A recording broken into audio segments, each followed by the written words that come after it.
Are we seeing another legendary producer potentially destroy his legacy? A lot of people say Timbaland damaged or destroyed his legacy over his comments about art not having any soul anymore, his treatment of AI, the whole K-Fresh situation, etc. That's debatable, but there's another legendary producer who hasn't gotten the same type of criticism Timbaland has gotten, but is pretty much doing the exact same thing, and maybe even worse. My biggest concern, investments on AI to make machines smarter. There's no limit to the amount of money that's been pumped into it. The investment in HI to make humans smarter, human intelligence, that's just sad. This is will.i.am talking about his concerns about AI investment back in January 2024.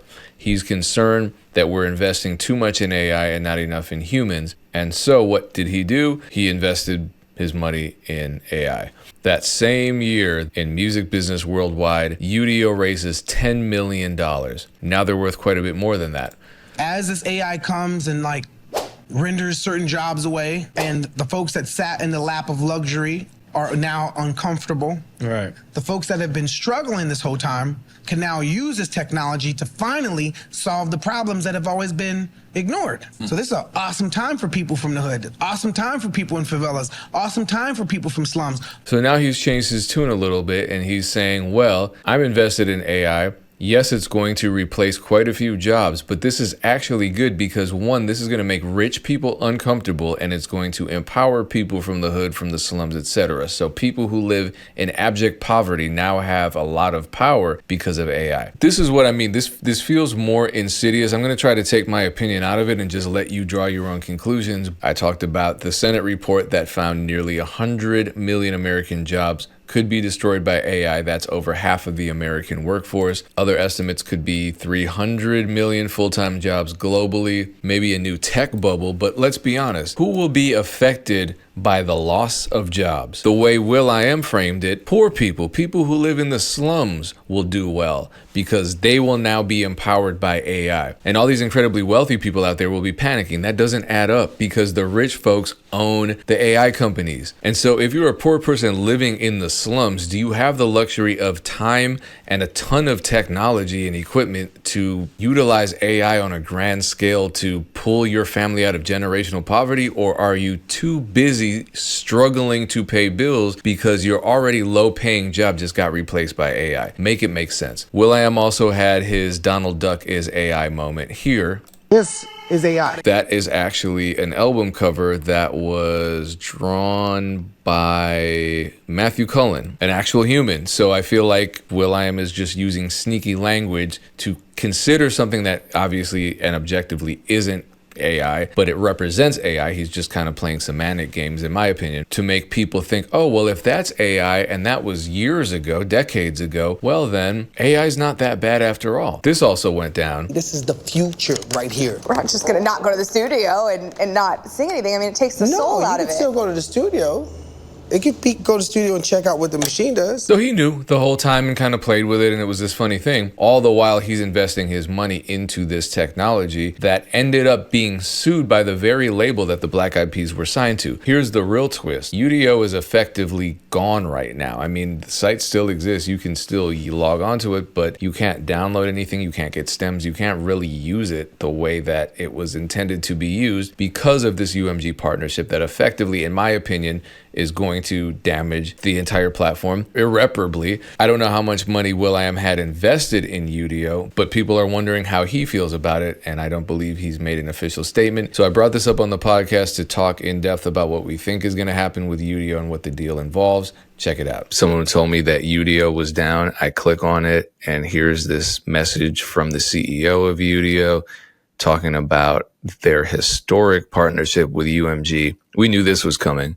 We've talked about this multiple times. We knew that the course of action these labels would take subsequent to the big lawsuit is a partnership. So they're talking about a whole partnership with UMG. And as a result, what ended up happening was basically Udio is no longer functional. So if you were a user, even if you paid, you can't download any of the content that you created. They've taken everything down. And just to be clear, this is the website that creates all of those 70s song parodies, including BBL Drizzy. So BBL Drizzy, which was sampled by Metro for the Drake diss, which was sampled by Tay Keith on Sexy Red song with Drake, You My Everything, which is a hit song.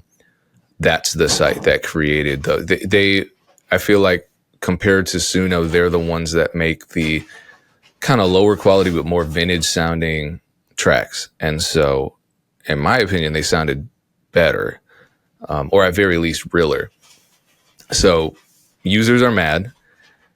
Ultimately, what it seems like it's going to become is a UMG run site that you can use to create remixes using UMG artist voices. If they've opted in, you can create mashups to certain artists on the UMG roster songs. And to me, that sounds incredibly boring compared to what it was. Not that I agreed with what it was, but it'd be like going from selling cocaine to selling blow pops. You know what I mean? Like, it's not good to use cocaine, but all of a sudden your deal is like, you know what? After careful consideration, I made a partnership, a strategic partnership with the Mars Corporation, and from now on, you guys are getting packs Blow of and gum. blow, right? It's the same thing. Thank you, Aaron. So the new licensing framework is the agreement includes new licensing deals covering both UMG's recorded music and its publishing catalog, because they have both. So it's going to be huge. They're going to have a lot of stuff in there. Let's see, it's subscription based. So that's all launching in 2026.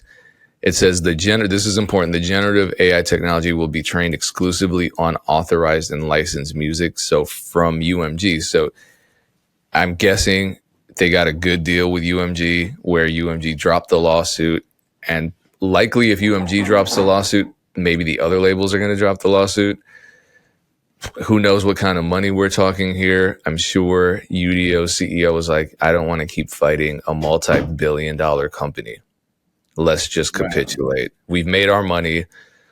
So here's what it says. It says restrictions on current Udio platform until the new service launches. Udio's existing tools will remain available with new safeguards. So you can't, it's walled. So you can't export any of the songs. There is now fingerprinting and filtering. And it says this is an industry shift. The settlement marks a potential shift in the music industry strategy towards AI, moving from broad legal opposition to structured collaboration. In other words, centralization. Exactly what we said was good. I mean, anyone could have seen this miles away. The lingering question for me is, this is just one label that did this. UMG their artists can opt out of this or opt in. I'm sure there's a huge financial incentive for them to opt in. I'm sure they're putting pressure on them. Like, this is the future. This is where the labels are going. You better opt in if you want this money. It'd be like streaming artists not opting into streaming. But did the artists on UMG have any say in how the negotiations were handled, how the splits are being handled, how everything's being prorated, etc.? I doubt it. Maybe Taylor Swift, someone like her, or someone like Drake, probably not Drake at this point with his relationship with UMG, but some big ass artist on UMG could maybe shift or put pressure on them by publicly admonishing this partnership. It sounds like UMG bullied them to turn it into a service that nobody even really wants, so it would probably fail. I don't know. That's all I got for this one. What do you think will.i.am is going to do? Because there were so many investors, and he was one of them. They put in millions of dollars into this platform when it was just kind of decentralized, rebellious, AI generative piracy site. It's kind of like Napster before Spotify. Yeah, will.i.am. So they had Suno, they had Timbaland on Suno, will.i.am on Udio. I almost feel like I was hearing about will.i.am on Udio before Timbaland on Suno, because it was, but will.i.am, no offense to him, couldn't really, I think both of them couldn't really explain what it was, but will.i.am was clearly, evidently using it to play, which he was really encouraging people, like, try new things, do this, collaborate with new people. Whereas I feel like, so it never was like this big hellfire storm. Like, he was doing live demos at like conferences he was speaking at. I think this is super interesting because I'm with you. Like, what does this mean for the investors? Like, are they still partial owners in this? Was there a buyout that UMG got, probably pennies on a dollar? Like, I don't know. This is like clearly like a big bully situation. But the fact that the website is essentially not even functional, like you can't export the stuff that you make. And then again, like you said, what does this say about UMG artists? Like how much of this is like, how much is there of their deal is going to be recouped off of this? Like, does this, you know what I'm saying? Like, not even just, oh, is the money going to flow back to them? Is it now like, okay, automatically 10 to 20% of your deal or whatever, a certain amount of money is going to be recouped because we're going to add your music into this public access library, like Dave said, that nobody wants? Like, what? Like, this is super weak to me. And it's just like, it's evident we did talk about it. We were like, they're just gonna end up bullying somebody, taking it over. There's gonna be a settlement in place. But this is like when UMG launched their direct to fan website, Just like whatever that, that. or their super fan website, whatever that was called.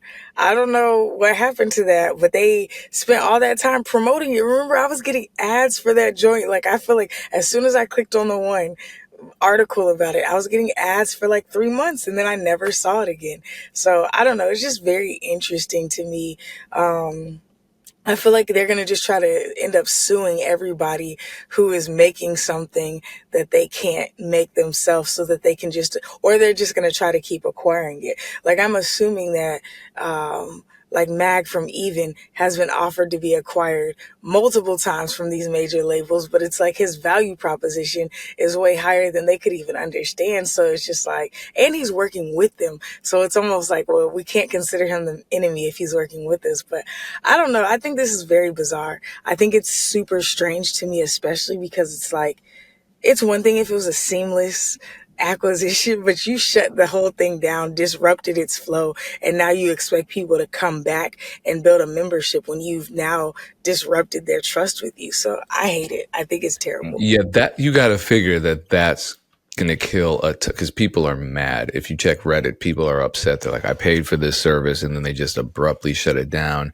I missed the download window. I can't access anything.